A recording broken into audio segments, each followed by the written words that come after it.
Hi friends, welcome to Java channel. உங்கள் நான் சரவணன் உங்கள் முன்னே. Now ecologyல second topic போகிறோம். அதில் ecological that means of particular habitat and niche நம்ம கிளாஸ் எடுக்க போகிறோம். So what is meant by habitat?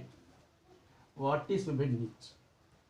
So இது என்வரான்மெண்ட்டில் இந்த based on the two topic இதை வச்சு தான் நம்ம என்ன பண்ண போகிறோம்னா ஆர்கானிசம் அந்த ஆர்கானிசம் அங்கே இருக்கா, அதனால் அடாப்ட் ஆக முடியுமா, அதனுடைய ஆர்கானிஸோட இன்னொரு குரூப் ஆஃப் ஆர்கானிசம் அதனுடைய ஆர்கானிசம் வந்து மியூச்சுவலாக ஒரு ஆர்கானிசம் வந்து இன்னொரு ஆர்கானிசம் அதை பிடிங்கி சாப்பிட்ற மாதிரி இருக்கும், அதை கொண்டு சாப்பிட்ற மாதிரி இருக்கும், அந்த மாதிரி டிபெண்ட் பண்ணி இருக்கும். ஸோ இது எல்லாம் பேஸ்ட் ஆன் த கேட்டஸ் of habitat and niche. So what is by habitat? இப்போ ஹேபிடேட்னா ஒரு பர்டிகுலர் ஆர்கானிசம் ஒரு பர்டிகுலர் ஏரியாவில் மட்டும்தான் வாழ முடியும், பர்டிகுலர் என்வரான்மெண்ட்டில் மட்டும்தான் வாழ முடியும். ஸோ அந்த ஆர்கானிசம் மற்ற என்வரான்மெண்ட்டில் போய் வாழும்போது அதனால் அடாப்ட் ஆக முடியாது, அந்த ஆர்கானிசம் இறந்து தான் போகும். ஸோ அந்த மாதிரி ஆர்கானிஸ்லாம் இறந்து போகுதுன்னா அதுக்கு கண்டினியூஸாக 3 or 4 days நாங்கள் ஆக்குபை பண்ணும்போது தான் மேக்ஸிமம் அடாப்டேஷன் ஆகிறதுக்கு கொஞ்சம் லேட் ஆகும். That is a habitat. அது சூட்டபிளான பிளேஸில் மட்டும்தான் அந்த ஆர்கானிசம் உயிர் வாழும். So habitatனா I told the organism occupy பண்ணக்கூடிய ஒரு பர்டிகுலர் பிளேஸ் மட்டும் தான் நம்ம ஹேபிடேட்னு சொல்கிறோம். ஸோ அங்கே அதனுடைய சூட்டபிளான என்விரான்மெண்ட்டு, டெம்பரேச்சர், வாட்டர் எல்லாமே வச்சுக்கும். ஈவன் இப்போ பெஸ்ட் எக்ஸாம்பிள் சொல்கிறேன்னா கேமல் சொல்லலாம். இப்போ பாலைவனத்தில் தான் கேமல்லாம் உயிர் வாழும், சரிங்களா? ஸோ அந்த கேமலை விட்டுட்டு இங்கே இருக்கக்கூடிய ஒரு அனிமல்ஸை கொண்டு போய் அங்கே வச்சிங்கன்னா அது அந்த ஆர்கானிசம் உயிர் வாழாது, அது இறந்து போயிடும். ஸோ சூட்டபிளான ஆர்கானிசம் சூட்டபிளான பிளேஸில் மட்டும்தான் உயிர் வாழும். தட் இஸ் கால்டு ஹேபிடேட் நம்ம சொல்லுவோம். இதோட பெஸ்ட் எக்ஸாம் சொல்ல முடியாது. ஸோ ஹேபிடேட் ஸ்பெசிஃபிக்னா physical place or locality occupied by any organism or any species has particular combination of abiotic.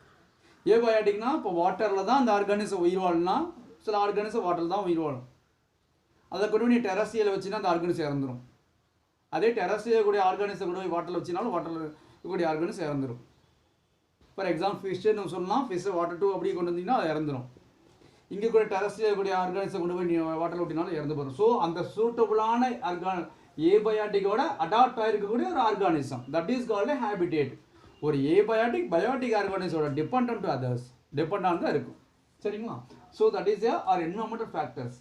இப்போ பயோட் அப்படின்னா பயோடோப் அப்படிங்கிறது என்னென்னா ஒரு பர்டிகுலர் ஏரியா, ஒரு ஸ்மால் ஏரியா லைக் ஒரு ஸ்டோனில் கூட வச்சுக்கோங்க. இதெல்லாம் மைக்ரோ ஆர்கானிசம் மெயின் பண்ணிக்கோங்க.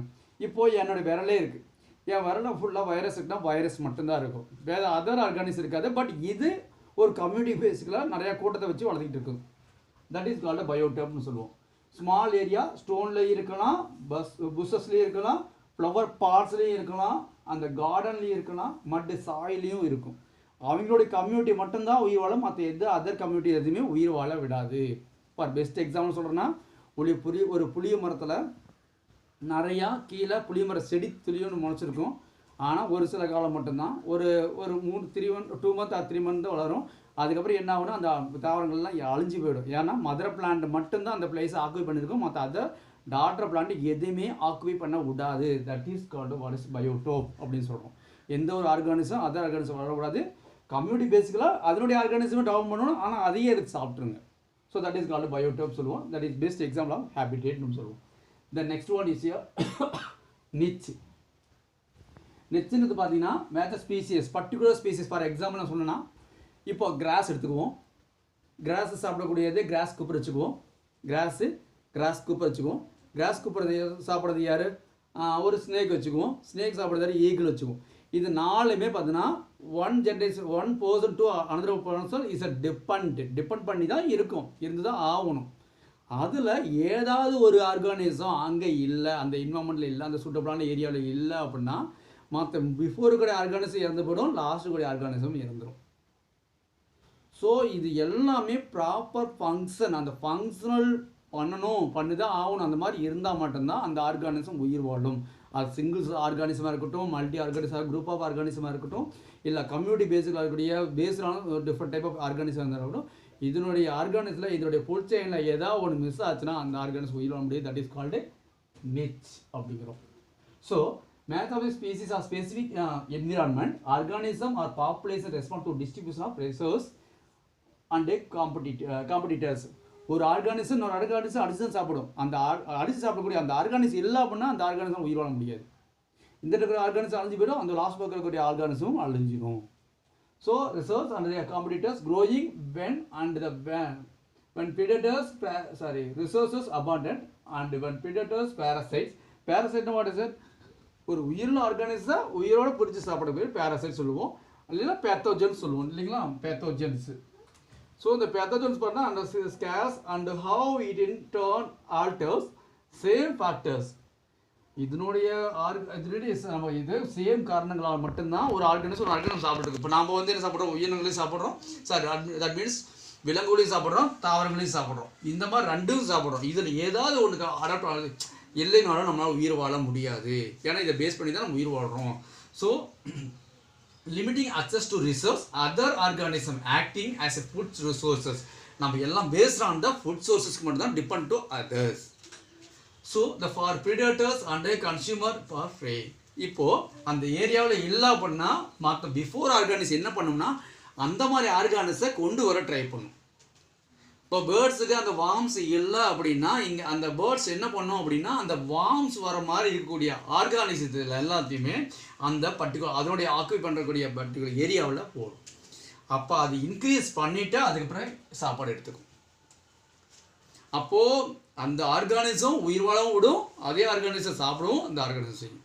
ஏன்னா இந்த ஆர்கானிசம் ஃபுல் அண்ட் டிஃபரெண்ட் இன்னொன்று இருக்கும், ஃபுட்டுக்காக டிஃபெண்ட் பண்ணி அதே ஆர்கானிசம் வச்சுருக்கோம் அப்படிங்கிறோம். இதனுடைய habitat and niche the same physical face ஆக்குபைடிய சிங்கிள் ஆர்கானிசம் சொல்லியிருக்கேன், அதே தான் இது. எ ஃபங்க்ஷன்ஸ் ஆக்குபைடிய அதர் ஆர்கானிசம் இந்த சேம் எக்கோசிஸ்டம். நான் என்ன ஒர்க் பண்ணுறோம் அதே தான் அந்த ஆர்கானிசம் ஒர்க் பண்ண போது. ஸோ அந்த ஆர்கானிசம் கம்மியாகும் போது எனக்கு அங்கே சாப்பாடு கிடைக்கும். ஸோ நீடர் one more organism other organisms என்னுடைய relative organisms. The same habitat may be shared by many organism. இப்போது வாட் இஸ் கேமல் மட்டும்தான் அந்த ஆர்கானிசம் இல்லை, அதோட டிபெண்டான சம் அதர் ஆர்கானிசம். ஃபாரஸ்ட் பார்த்தீங்கன்னா டைகர் மட்டும் இல்லை, லயன் இருக்குது, மங்கி இருக்குது, ஈவன் ஹியூமன் பீயிங் கூட அங்கே ஆக்கியூ பண்ணுறான். So depend on the share to any organism like forest best example. A single niche occupied by a single species and the single species தான் depend பண்ண other இருக்கு. நான் டிபெண்ட் பண்ணி ஒன்று பிளான்ட் அழிச்சிட்டுனா என்ன உயிர் வாழ முடியாது. Okay, then last one habitat specificity in excavated by organism. So இந்த ஆர்கானிசம் தான் ரிமூவ் பண்ணி அதை கொண்டு வர ஆர்கானிசம் அது வந்து ஆக்கியூ பண்ணுறதுக்கு இப்போ லேட் டேஸ் ஆகும், லேட் இயர்ஸ் கூட ஆகும். ஸோ அதை பர்டிகுலர் ஹேபிடேட்டில் மட்டும் ஆர்கனைஸ் கொண்டு வந்து அதை நல்லா டெவலப்மெண்ட் பண்ணி அதை நம்ம பாதுகாக்கணும் வைல்டில். அதே தான் organism may change their nature with the time or அந்த சீசனுக்கு தகுந்தாப்புல டைம் தகுந்தாப்புல அந்த ஆர்கானிசம் மாற்றிக்கிட்டே இருக்கணும். Summer season whatever it is temperatures whatever it is change பண்ணிக்கிட்டே இருக்கணும் அப்படிங்கிறோம். ஓகேங்களா, திஸ் இஸ் கால்டு ஒரு 3 மார்க் கொஸ்டின்ஸு. பப்ளிக்கில் லாஸ்ட் இயர் 2019 இந்த கொஸ்டின் கேட்டிருந்தாங்க. இது என்னது கம்பல்சரி கொஸ்டின்ஸ் 3 மார்க்கு. கம்பல்சரி கொஸ்டினில் ஹேபிடேட் நிச்சயம் வந்து பார்த்தீங்கன்னா 3 மார்க் கேட்டதாங்க. வெறும் 3 பாயிண்ட்ஸ் தான். ஒரு ஆர்கானிஸ் வச்சு நீ அப்படியே எழுத போகிறீங்க. ஒன்றுமே இல்லை, வெறும் சிம்பிள் ஆன்சர் தான். சரிங்களா, 3 மார்க் கொஸ்டின்ஸு. இது வந்து பார்த்தீங்கன்னா இது 5 மார்க் கொஸ்டின்ஸ். ஹேபிடேட் அண்ட் நிச்சுன்னு சொல்லி எக்ஸ்பிளைன் பண்ணி சொல்லியிருப்பான். ஸோ ஹேபிடேட் அண்ட் நிச்சோட 5 mark questions plus 3 mark questions. Okay, இந்த வீடியோ உங்களுக்கு பிடிச்சிருந்தா ஷேர் பண்ணுங்கள், சப்ஸ்கிரைப் பண்ணுங்கள். Thank you very much.